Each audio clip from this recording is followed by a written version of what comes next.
नमस्कार। इस वीडियो में मैं आपको बड़ों को देने वाले वैक्सीन के बारे में ज़्यादा जानकारी दूंगा और उनमें से कुछ वैक्सीन ऐसे भी है जो आपको कोविड के अगेंस्ट भी प्रोटेक्शन दे सकते हैं। तो उम्मीद है आप ये वीडियो देखेंगे और पूरे अंत तक देखेंगे। इस वीडियो को ज़रूर शेयर कीजिए और हमारे चैनल 1010 इवेंट्स को सब्सक्राइब कीजिए। प्रणाम, मेरा नाम डॉक्टर मेहुल एम भट्ट है। मैं मुंबई में एक प्राइवेट डॉक्टर हूं और पिछले 3 महीनों से कोविड वार्ड में वॉलंटरी डॉक्टर की तरीके से काम भी कर रहा हूं। पूरी दुनिया आज की तारीख में कोविड के वैक्सीन की राह देख रही है। मुझे डेली प्रैक्टिस में मेरे पेशेंट भी पूछते रहते हैं कि सर वैक्सीन कब आएगा, कब आएगा। वैक्सीन जब आना है तब आएगा, लेकिन उससे पहले इस वीडियो में मुझे आपको एक सवाल पूछना है कि अचानक वैक्सीन के लिए इतना इंटरेस्ट क्यों? आज तक आपने कभी पहले अपने आप को या अपने फैमिली डॉक्टर को पूछा है कि बाकी और कौन से वैक्सीन मैं ले सकता हूं? वैक्सीन एक ऐसा डिपार्टमेंट है जो सिर्फ छोटे बच्चों के लिए सीमित नहीं है। बहुत सारी जानलेवा बीमारी है जिसके वैक्सीन आज हमारे पास है, उपलब्ध है। पिछले 20 सालों से मैं मुंबई में एक जनरल क्लिनिक और वैक्सीनेशन सेंटर चला रहा हूँ। लेकिन दुख के साथ कहना पड़ता है कि जितनी बार जब मैं बड़े बुजुर्ग को बोलता हूँ कि इस बीमारी का वैक्सीन भी लेना चाहिए या ये बीमारी का वैक्सीन भी लेना चाहिए, तो रिस्पॉन्स बराबर से नहीं होता है, लोग इग्नोर करते हैं।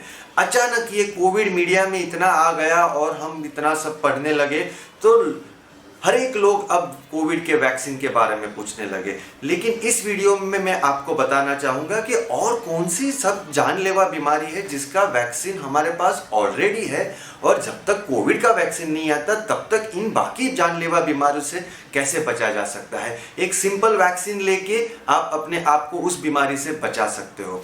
तो सबसे पहला, आज जब कोविड का समय चल रहा है तो सबसे पहला हमको डर है बुखार। बुखार का दूसरा बड़ा कारण इंडिया में कौन सा है? Dengue, malaria.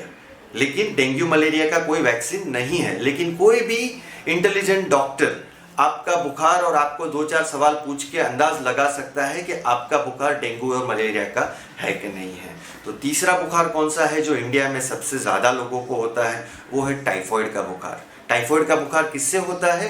गंदा पानी या गंदा खाना खाने से या बाहर का रास्ते का खाना खाने से। आप जानते हो टाइफॉइड का वैक्सीन अवेलेबल है। कोई भी उम्र का व्यक्ति टाइफॉइड का वैक्सीन ले सकता है। ज़्यादा महंगा नहीं है, 800 से 1000 रुपये का वैक्सीन आता है और एक वैक्सीन, एक इंजेक्शन लेके आप अपने आप को टाइफॉइड से 3 से 4 साल तक बचा सकते हो। कोई भी व्यक्ति ये वैक्सीन ले सकता है। आपने लिया है वैक्सीन? नहीं, क्योंकि मुझे जो डेटा आया है, जानने में आया है कि भारत में टाइफॉइड इतना ज़्यादा होने के बावजूद, और टाइफॉइड जानलेवा बुखार है, फिर भी लोगों में इसके बारे में जानकारी काफ़ी कम है।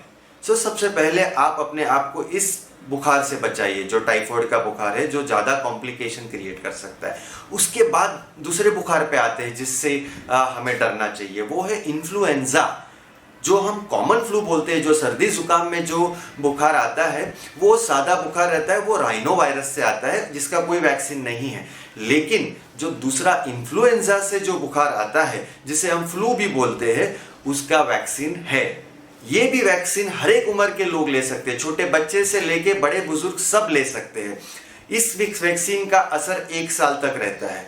अगर आपने ये एक इंजेक्शन हर साल लिया तो 1 साल तक आपको ये जो इन्फ्लुएंजा वाला बुखार है वो नहीं आएगा। इन्फ्लुएंजा के बुखार का एक बड़ा कॉमन नाम जो लोग यूज करते हैं वो है स्वाइन फ्लू।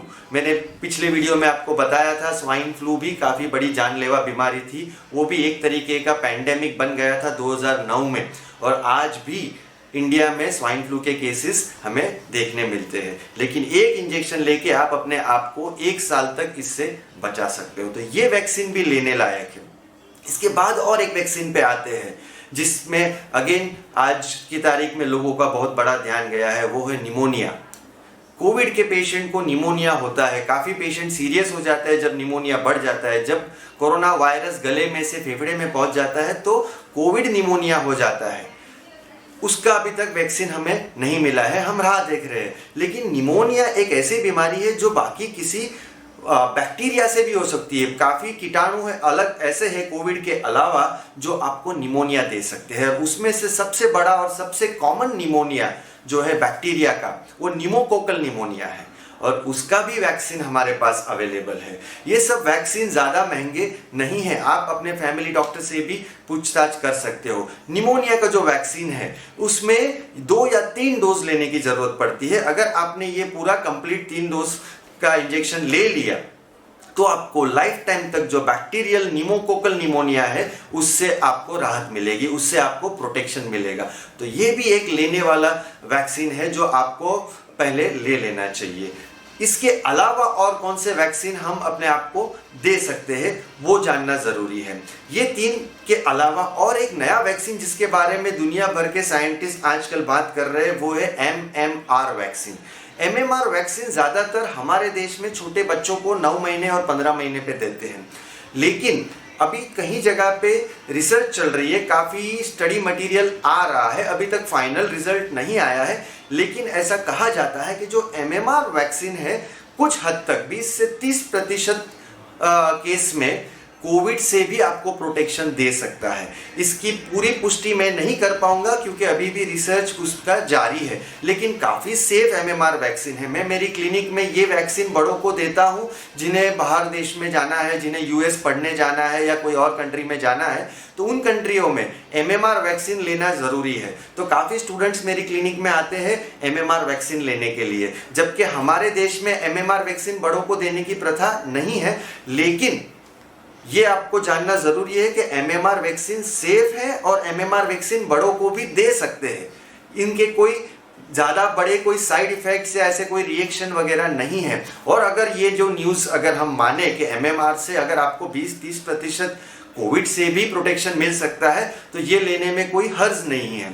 इसके अलावा काफ़ी अलग अलग वैक्सीन है, जो लिस्ट काफ़ी लंबा है, जो मैं आपको इस वीडियो के साथ उसका लिस्ट डाल दूंगा। लेकिन एक और वैक्सीन जो मैं आपको बताना चाहूँगा, जो लास्ट वैक्सीन जो इम्पॉर्टेंट है वो है हेपेटाइटिस ए का वैक्सीन। हेपेटाइटिस ए को जनरल भाषा में हम पीलिया बोलते हैं। अगेन टाइफाइड के जैसे जो हेपेटाइटिस ए है वो गंदा पानी और गंदा खाना खाने से होता है। काफ़ी कॉमन है इंडिया में हेपेटाइटिस ए और पीलिया जो होता है, और पीलिया में भी बुखार आता है और उसके बाद पेट दर्द और भूख कम हो, ये सब अलग अलग लक्षण उसके चालू हो जाते हैं। हेपेटाइटिस ए के 2 इंजेक्शन लेने के बाद आपको हेपेटाइटिस ए का काफ़ी सालों तक प्रोटेक्शन मिल सकता है। तो क्या आप पीलिया से बचना चाहेंगे? 2 ही इंजेक्शन अगर ले लेंगे तो आप पीलिया से बच जाएंगे। तो ये सब हमारे सामने पड़े हैं, इतने वैक्सीन इंडिया में अवेलेबल है। आपके कोई भी नज़दीकी वैक्सीनेशन सेंटर में आप जाके पूछ लेंगे तो आपको ये वैक्सीन के बारे में डिटेल मिल जाएगी। काफ़ी सेफ है, काफ़ी सालों से WHO ने इन सब वैक्सीन को रेकमेंड भी किया है। तो इस वीडियो के माध्यम से मैं भी आपको बताना चाहूँगा कि अगर आपने अब तक ये सब वैक्सीन नहीं लिए हैं तो कोविड का वैक्सीन भले ही अगले साल तक मिले, लेकिन उसके पहले आपके फैमिली डॉक्टर से डिस्कस करके एक के बाद एक ये टाइफाइड, हेपेटाइटिस ए, MMR और निमोनिया, ये जो वैक्सीन जो मैं बता रहा हूँ, और इन्फ्लुएंजा, ये 5 वैक्सीन जो महत्व के हैं, ज़्यादातर बुजुर्ग लोगों के लिए काफ़ी इंपॉर्टेंट है। 60 से ज़्यादा उम्र के लोगों को ये 5 वैक्सीन अगले 1 साल या 2 साल के अंदर लगा लेने चाहिए, जिससे बड़ी बड़ी बीमारी जैसे टाइफाइड, निमोनिया, स्वाइन फ्लू, इनसे आपको राहत मिल सकती है और आपकी हेल्थ अच्छी रह सकती है बाकी सब बीमारी से। तो यही मेरा मैसेज है इस वीडियो से कि एडल्ट वैक्सीनेशन जो बड़े बुजुर्ग में लगाने वाले जो वैक्सीन है उस पर ज़्यादा ध्यान दीजिए और अपने डॉक्टर से कंसल्ट कीजिए। हो सके तो शुरुआत कर दीजिए एक के बाद एक वैक्सीन लगाने की और अपने आप को प्रोटेक्ट कीजिए। उम्मीद है आपको ये वीडियो पसंद आया तो आप शेयर कर सकते हैं और कोई कमेंट आप वीडियो के नीचे डाल सकते हैं। और हमारे पुराने वीडियो देखने के लिए आप हमारे YouTube चैनल 1010 इवेंट्स को सब्सक्राइब कर सकते हैं। नमस्कार, धन्यवाद।